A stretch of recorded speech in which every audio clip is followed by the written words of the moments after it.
Shalom, perkenalkan nama saya Siti Anastasia Kakampu dari kelas A5 semester 3 Universitas Pembangunan Indonesia Manado, mahasiswa aktif dengan NIM 2214201173. Tujuan dari pembuatan video ini untuk memenuhi tugas UAS dengan mata kuliah Komunikasi Terapeutik Keperawatan. Kita masuk dalam pembahasan pertama, yaitu tahap-tahap dalam komunikasi terapeutik. Dalam komunikasi terapeutik dalam dunia keperawatan terdiri dari 4 fase, yaitu fase pra-interaksi, fase orientasi, fase kerja, dan fase terminasi. Yang pertama, fase pra-interaksi. Fase ini merupakan fase persiapan yang dapat dilakukan perawat sebelum berinteraksi dan berkomunikasi dengan klien.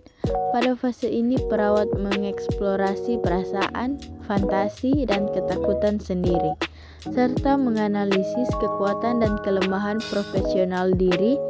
Perawat juga dapat mendapatkan data tentang klien dan jika memungkinkan merencanakan pertemuan pertama dengan klien. Berikutnya atau yang kedua, fase orientasi. Fase ini adalah fase awal interaksi antara perawat dan klien yang bertujuan untuk merencanakan apa yang akan dilakukan pada fase selanjutnya.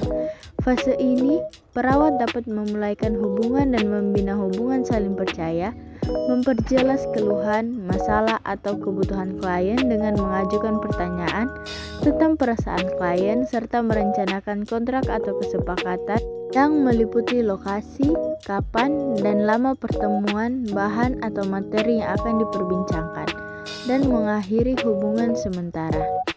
3. Fase kerja. Pada fase kerja merupakan inti dari keseluruhan proses komunikasi terapeutik.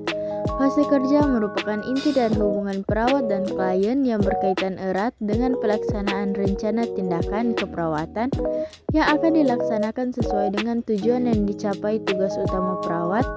Pada tahap kerja adalah mengeksplorasi stresor yang sesuai atau relevan, mendorong perkembangan insight klien dan penggunaan mekanisme coping konstruksif, menengani tingkah laku yang dipertahankan oleh klien. Kita masuk pada yang terakhir, 4. Terminasi. Tahapan terminasi ini merupakan tahap akhir dari setiap pertemuan perawat dan klien dalam komunikasi terapeutik. Terminasi terdiri atas 2 bagian, yaitu A. Terminasi sementara. Tahap ini merupakan akhir dari pertemuan perawat dan klien, akan tetapi perawat akan bertemu lagi dengan klien pada waktu yang telah ditentukan. B. Terminasi akhir. Tahap ini terjadi jika klien akan pulang dari rumah sakit atau perawat tidak berdinas lagi di rumah sakit.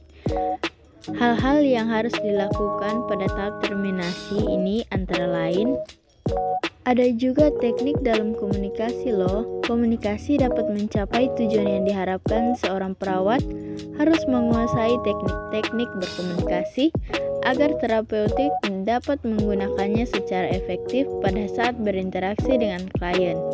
Berikut ini teknik komunikasi terapeutik. Mendengarkan dengan penuh perhatian, menunjukkan penerimaan, menanyakan pertanyaan yang berkaitan, mengulang, klasifikasi, memfokuskan, merefleksikan, memberi informasi, diam, identitas tema, memberikan penghargaan, menawarkan diri, memberikan kesempatan kepada klien untuk memulai pembicaraan, menganjurkan untuk meneruskan pembicaraan, refleksi, dan humor.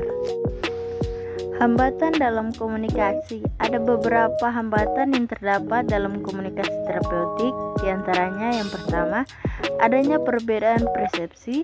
2. Terlalu cepat menyimpulkan. 3. Adanya pandangan stereotipe. 4. Kurangnya pengetahuan. 5. Sulit mengekspresikan diri. 6. Kurangnya minat. 7. Adanya emosi. 8. Adanya tipe kepribadian tertentu.